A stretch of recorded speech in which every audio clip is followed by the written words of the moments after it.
Hello dear students, कैसे हो आप सभी।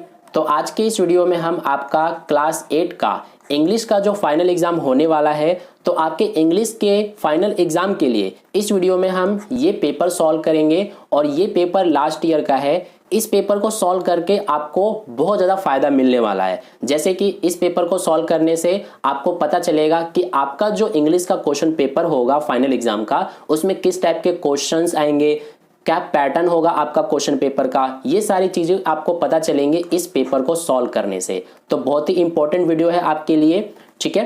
तो चलो शुरू करते हैं। अब हम इस पेपर को सॉल्व करते हैं।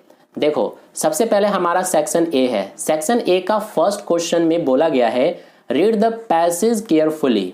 जो ये हमें पैसेज दिया गया है, इस पैसेज को सबसे पहले हमें रीड करना है। तो इसको एक बार हम रीड कर लेते हैं। बोला गया है कि लिविंग द वुंडेड मैन, यानी कि वुंडेड मैन का मतलब होता है घायल यानी कि जख्मी आदमी, उसको छोड़ते हुए the king went out of the hut and looked round for the hermit. यानी कि जो किंग था, जो राजा था, वो हट यानी कि झोपड़ी से बाहर निकला और जो हर्मिट है उसको वो चारों तरफ ढूंढने लगा, देखने लगा।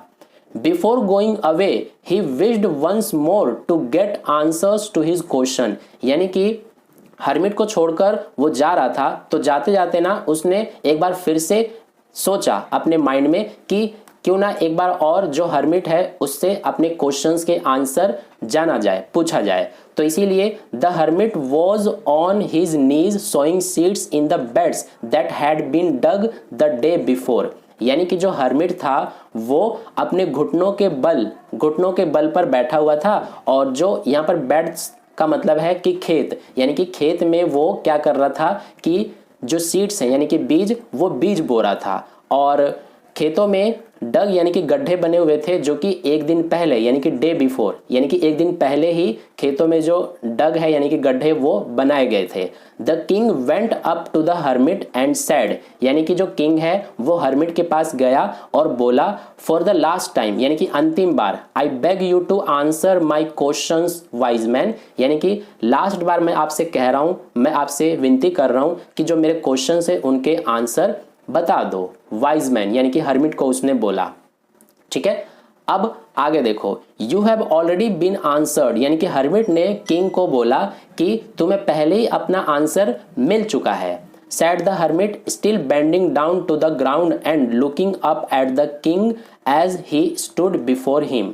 यानी कि जो हर्मिट है उसने ये बात बोली कि तुम्हें पहले ही अपना आंसर मिल चुका है, और अभी भी जो हर्मिट है वो अपने घुटनों के बल यानी कि वो झुका हुआ था, ठीक है, बैठा हुआ था ग्राउंड पर, एंड वो जो किंग है वो हर्मिट के सामने था, ठीक है। उसको हर्मिट ने ये बात बोली किंग को। अब देखो, based on your understanding of the passage answer the following questions any 4। यानी कि कोई 4 के आंसर हमें करने हैं जो कि पूछे गए हमसे क्वेश्चंस पैसेज के बेस पे, और ये हमारा 8 मार्क्स का है, यानी कि एक क्वेश्चन आपको 2 नंबर दिलाएगा। तो फर्स्ट क्वेश्चन है, why did the king look around for the hermit. यानी कि जो किंग है वो हर्मिट को क्यों ढूंढ रहा था। To get answers to his questions, यानी कि अपने क्वेश्चंस के आंसर पाने के लिए। बी ऑप्शन इसका करेक्ट हो गया। इसके बाद second question, What was the hermit doing when the king went out of the hut। यानी कि जो किंग है वो जब झोपड़ी से, हट से बाहर निकला, तो हर्मिट क्या कर रहा था। तो अभी मैंने आपको अच्छे से पैसेज में समझा दिया है पूरा, कोई भी डाउट नहीं रहेगा आपके मन में, तो आप इसका आंसर भी कर सकते हो। वो क्या कर रहा था हर्मिट, सोइंग सीड्स, यानी कि बीजों को बो रहा था अपने खेत में। Third question, you have already been answered, who said this to him. यानी कि तुम्हें पहले ही अपना आंसर मिल चुका है, ये बात किसने और किससे बोला। तो ये बात हर्मिट ने किंग से बोला था, यानी कि इसका बी ऑप्शन करेक्ट है। इसके बाद देखो फोर्थ क्वेश्चन में बोला है, विच of the following words can most appropriately replace the underline word. ठीक है, यानी कि यहां पर जो ये अंडरलाइन वर्ड है, जो कि क्या लिखा हुआ है, ये लिखा हुआ है विश्ड। तो इस विश्ड को इन चारों वर्ड्स में से कौन सा रिप्लेस कर सकता है, यानी कि इसकी जगह पर चारों में से कौन सा वर्ड आ सकता है। तो देखो, विश का मतलब ही होता है इच्छा प्रकट करना, इच्छा, ठीक है, और डिजायर का मतलब भी इच्छा ही होता है। तो इसीलिए इसका आंसर हो जाएगा ए, यानी कि डिजायर्ड। इसके बाद लास्ट है फिफ्थ, हालांकि हमें कोई 4 करने थे, मैं आपको 5 ही करा रहा हूं। इसमें बोला है when were the beds in which the hermit was sowing seeds dug, यानी कि जिस बेड्स पर, बेड्स का मतलब मैंने आपको बताया था खेत, जिस खेत पर जो हर्मिट है वो बीजों को बो रहा था वो कब खोदे गए थे। तो जैसे कि मैंने आपको पैसेज में ही बता दिया था, डे बिफोर, यानी कि एक दिन पहले। तो इसका बी ऑप्शन करेक्ट हो गया। तो आई होप आपको पूरा पैसेज एंड उसके क्वेश्चंस के आंसर अच्छे से समझ में आ गया होगा। फिर भी कोई डाउट रह गया तो आप मुझसे कमेंट करके पूछ लेना, नहीं तो डायरेक्ट इंस्टाग्राम पर आ जाना। ठीक है, इंस्टाग्राम का आईडी मैंने जो वीडियो है उसके डिस्क्रिप्शन में मेंशन कर दिया है, वहां पर क्लिक करके आप फॉलो कर लेना और कोई भी डाउट को आप डायरेक्टली इंस्टाग्राम पर डीएम करके पूछ लेना। ठीक है, नहीं तो आप डायरेक्ट इंस्टा पे भी सर्च कर सकते हो, फ्रेंड ऑफ मैथ्स 1-2 इसके नाम से आपको पूरा जो आईडी है वो मिल जाएगा। अब करते हैं सेकंड क्वेश्चन। इसमें बोला है रीड द पैसेज केयरफुली।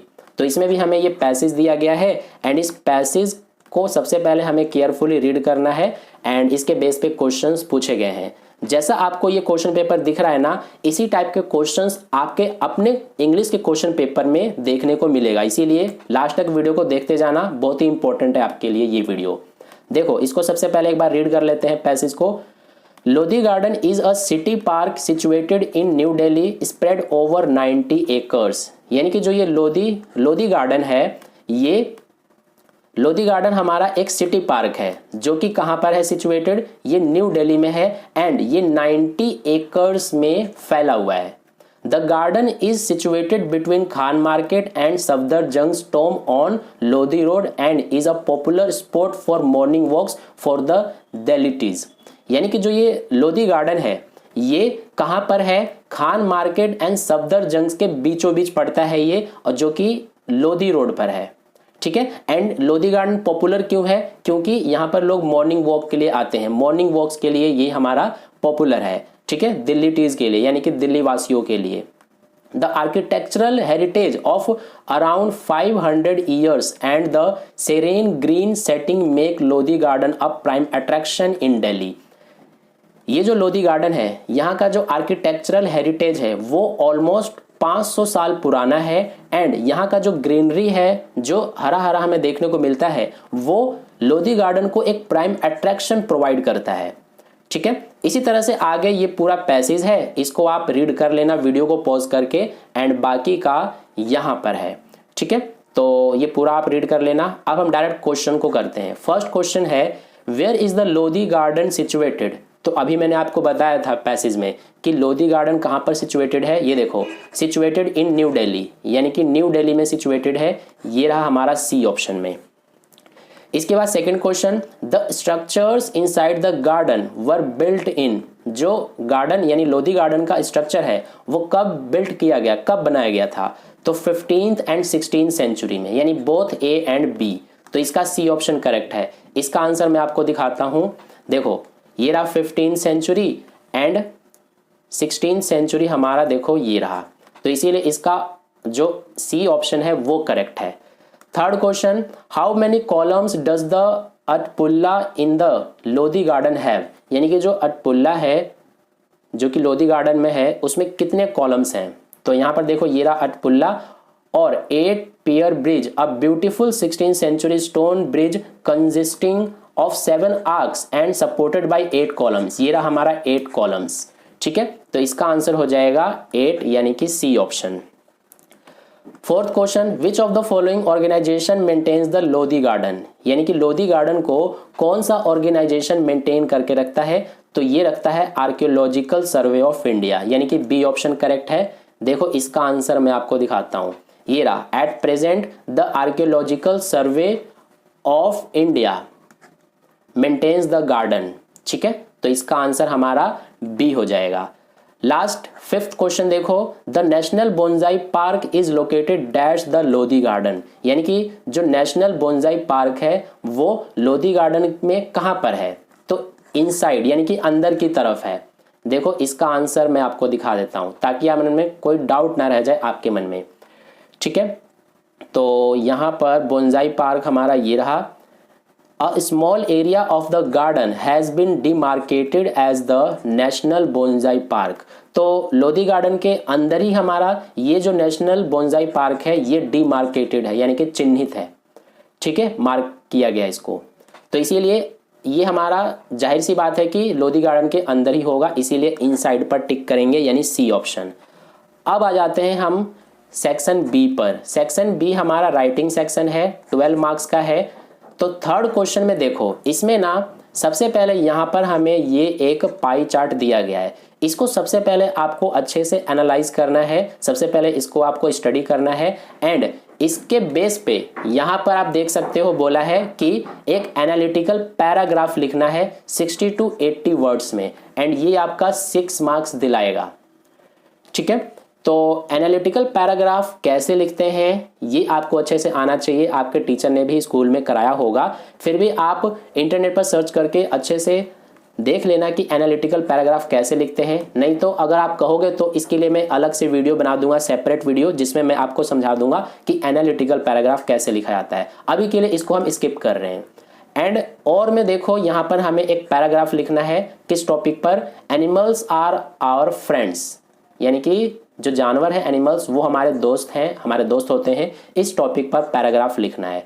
तो ऊपर के दोनों में से किसी एक को आपको करना था एग्जाम में, ऐसे ही आपको भी करना है। आपके क्वेश्चन पेपर में भी इसी तरह से आएगा, यहाँ पर वैल्यू पॉइंट्स भी दिए गए हैं, इन पॉइंट्स का यूज करके आपको इस टॉपिक पर पैराग्राफ लिखना है।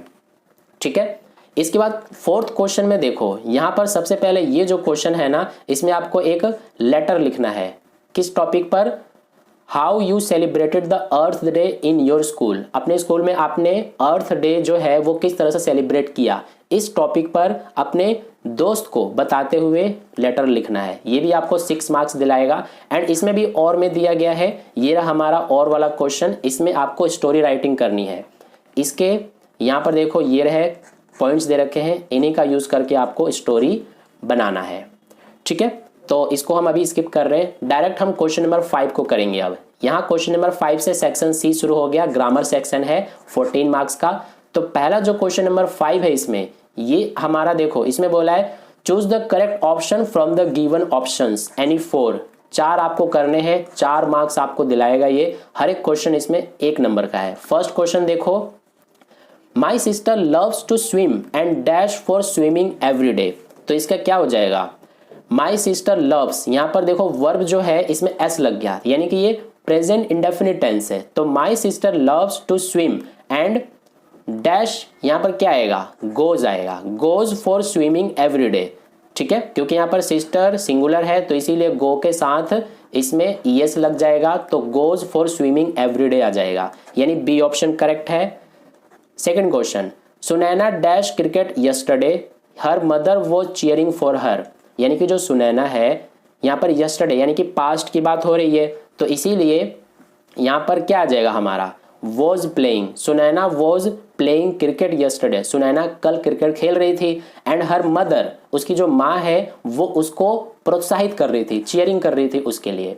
ठीक है, यहाँ पर देखो वॉज चीयरिंग आ गया, यानी कि पास्ट कंटिन्यूअस टेंस की बात हो रही है इसमें, तो इसीलिए यहाँ पर भी पास्ट कंटिन्यूअस टेंस यानी कि वॉज प्लेइंग आ जाएगा। ठीक है, इस तरह से आपको समझना पड़ेगा। थर्ड क्वेश्चन, इसमें बोला है कि Jasmine dash her English homework yet she is not feeling well. तो जैस्मिन जो है यहाँ पर क्या आ जाएगा हमारा, जैस्मिन ये हमारा एक सिंगुलर है, तो Jasmine has not completed her English homework yet, Jasmine ने अभी तक अपना इंग्लिश का होमवर्क पूरा नहीं किया है। She is not feeling well, क्योंकि वो अच्छा महसूस नहीं कर रही है। ठीक है, तो इसीलिए हैज नॉट कंप्लीटेड आएगा, a option. Fourth question, could you please dash the spoon I can't reach the high table.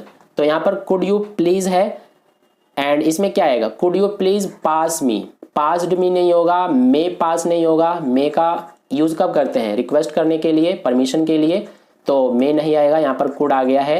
And passes भी नहीं आएगा, ये तो प्रेजेंट की बात होती है इसमें, तो इसीलिए हमारा बी ऑप्शन हो जाएगा, could you please pass me the spoon I can't reach the high table. ठीक है, इसके बाद नेक्स्ट है हमारा fifth question, my mother dash very good south Indian food.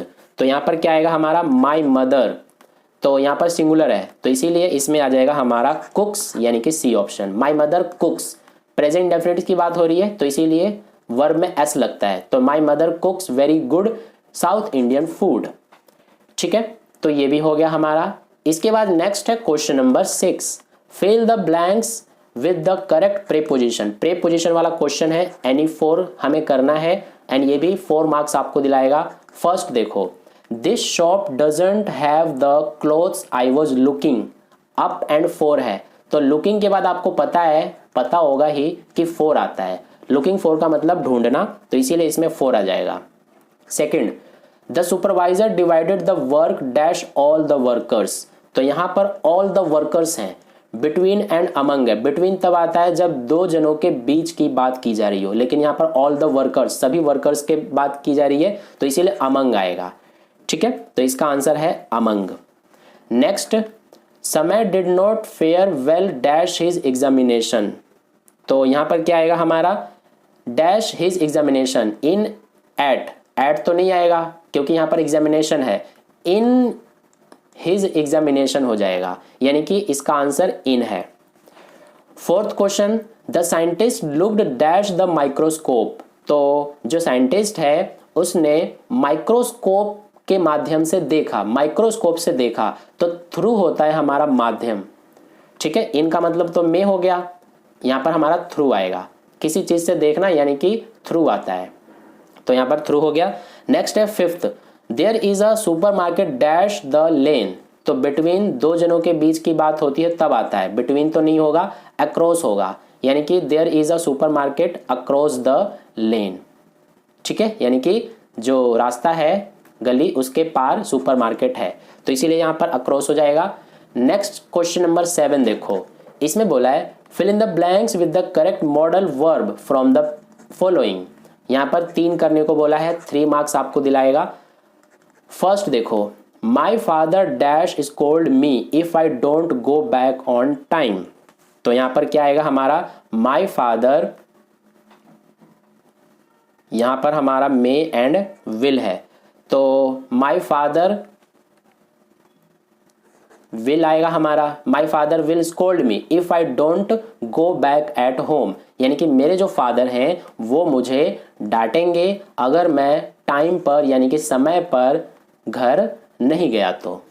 ठीक है, तो इसीलिए इसका आंसर माई फादर विल हो जाएगा। Next, the child dash be taken to the hospital, तो यहां पर मस्ट आएगा, मस्ट तब यूज करते हैं जब बहुत ज्यादा जरूरी होता है, तो child must be taken to the hospital, जो बच्चा है उसको हॉस्पिटल जरूर लेकर जाना चाहिए।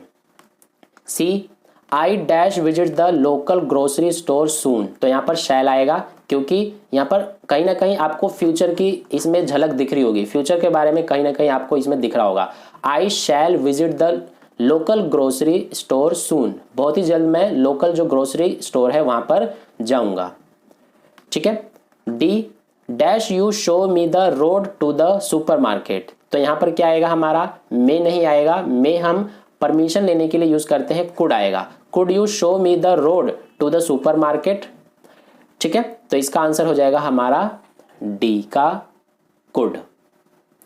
नेक्स्ट है हमारा क्वेश्चन नंबर 8, इसमें बोला है, देखो यहां पर हमें ये 4 सेंटेंसेस दिए गए हैं, इन सभी में एरर पहचानना है एंड करेक्शन करना है। ये बोला है कोई 3 करने के लिए, मैं आपको चारों ही कराऊंगा। तो इसमें फर्स्ट है, all types of industries requires electricity to function, तो यहां पर देखो all types of industries, industries हो गया यानी कि प्लूरल हो गया, तो प्लूरल में यहां पर देखो रिक्वायर्स यानी कि एस लगा हुआ है, तो प्लूरल में एस या ईएस नहीं लगता, तो इसीलिए ये हमारा एरर है। तो एरर में हम क्या लिखेंगे, रिक्वायर्स, एंड करेक्शन में क्या आएगा, करेक्शन में आएगा हमारा रिक्वायर। ठीक है, एस हटा के लिख देंगे करेक्शन में। सेकंड है, electricity is the backbone for modern society, अब यहां पर देखो इलेक्ट्रिसिटी इज द बैकबोन, ये जो 4 है ना ये हमारा एरर है, 4 की जगह पे क्या आएगा, ऑफ आएगा, ऑफ मॉडर्न सोसाइटी।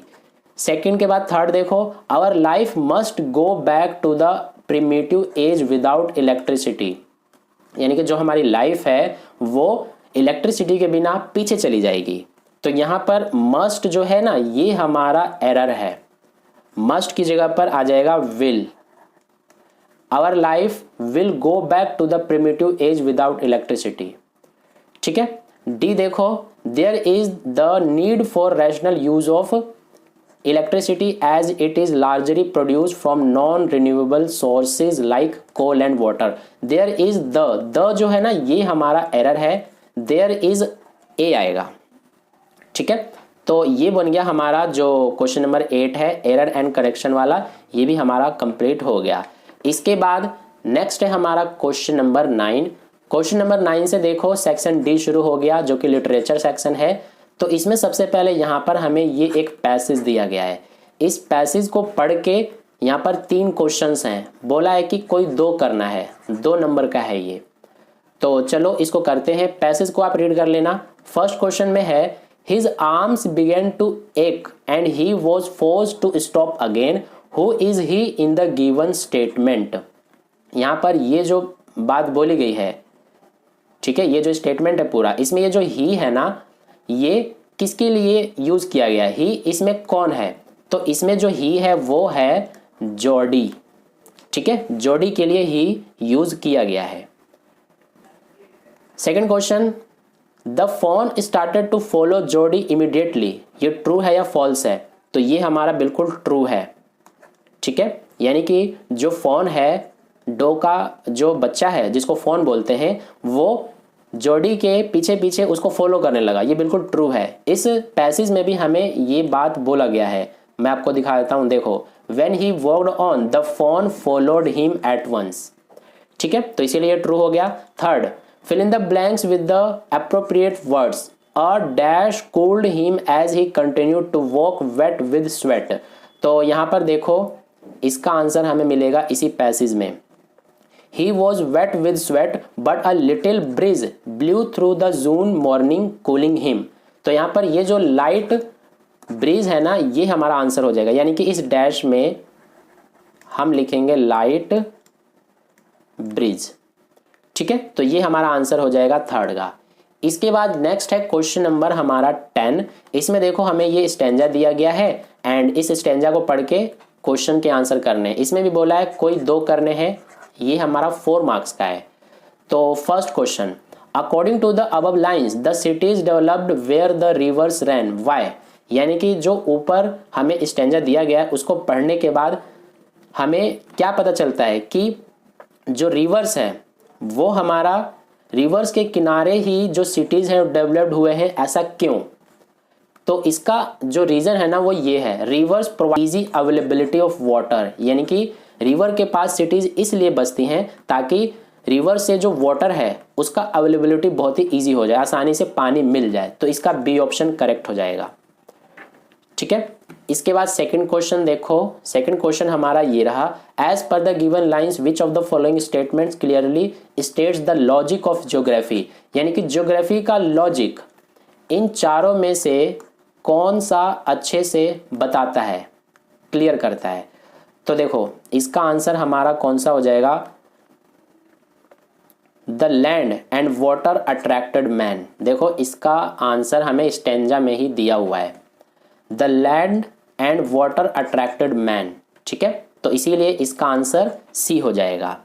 ठीक है, इसके बाद third question, which of the following words can replace the underlined word of the given sentence, that land and water attracted man was clearly delineated. Delineated की जगह पर इन चारों में से हम कौन सा यूज कर सकते हैं? देखो डेलिनिएटेड का मतलब भी होता है वर्णन करना, यानी कि बताना, विस्तार करना, और डिस्क्राइब का मतलब भी सेम यही होता है। तो इसीलिए इसका ए ऑप्शन करेक्ट हो जाएगा। ठीक है, इसके बाद हमारा क्वेश्चन नंबर 11 आ गया। क्वेश्चन नंबर 11 ना हमारा लास्ट क्वेश्चन है इस क्वेश्चन पेपर का। इसका मतलब ये है कि आपका जो पेपर होगा इंग्लिश का फाइनल एग्जाम का, उसमें भी टोटल 11 क्वेश्चन आएंगे एंड किस किस तरह के क्वेश्चन आएंगे ये आपने इस क्वेश्चन पेपर को देख करके, इस वीडियो को देख करके अच्छे से आइडिया लगा लिया होगा। एंड कितने मार्क्स से कितने क्वेश्चंस आएंगे, क्या पैटर्न होगा क्वेश्चन पेपर का, ये सब आपको पता चल जाना चाहिए अब इस क्वेश्चन पेपर को देख के। ठीक है, क्वेश्चन नंबर 11 में हमें बोला है answer the following questions in about 30 to 40 words any 4। यहाँ पर टोटल 5 है, कोई 4 के आंसर करने हैं 30 to 40 वर्ड्स में। इनका आंसर आप खुद से कर लेना, ये आपके बुक के जो चैप्टर है उनमें से ये क्वेश्चंस पूछे गए हैं। ठीक है, तो ये हमारा हो गया क्वेश्चन पेपर का सॉल्यूशन कंप्लीट। वीडियो को एक लाइक जरूर कर देना। ठीक है, ताकि मुझे भी मोटिवेशन मिले आगे के नए वीडियोस बनाने का। आगे और भी नए वीडियोस अच्छे अच्छे मैं आपके लिए बनाने वाला हूं, आपके फाइनल एग्जाम के लिए बहुत ज़्यादा हेल्पफुल होंगे वे। ठीक है, और चैनल को आपने अभी तक सब्सक्राइब नहीं किया है ना, तो सब्सक्राइब करके बेल आइकन को प्रेस जरूर कर लेना, ताकि नेक्स्ट वीडियो अपलोड करते ही सबसे पहले आप तक पहुंच जाए। ठीक है, तो मिलते हैं फिर नेक्स्ट वीडियो में। और ये जो हमारा क्वेश्चन पेपर है ना, इसका पीडीएफ आपको चाहिए ना, तो आप सीधा टेलीग्राम ग्रुप से ले लेना। टेलीग्राम ग्रुप आपने ज्वाइन नहीं किया है तो ज्वाइन कर लेना। टेलीग्राम ग्रुप ज्वाइन करने का लिंक इस वीडियो के डिस्क्रिप्शन बॉक्स में दिया हुआ है, वहां पर क्लिक करके आप ज्वाइन कर लेना। उसको ज्वाइन करने का कोई पैसा नहीं देना होता, वहां से आपको ये पीडीएफ जो है क्वेश्चन पेपर का ये इजीली मिल जाएगा। ठीक है, तो मिलते हैं फिर नेक्स्ट वीडियो में। Bye bye.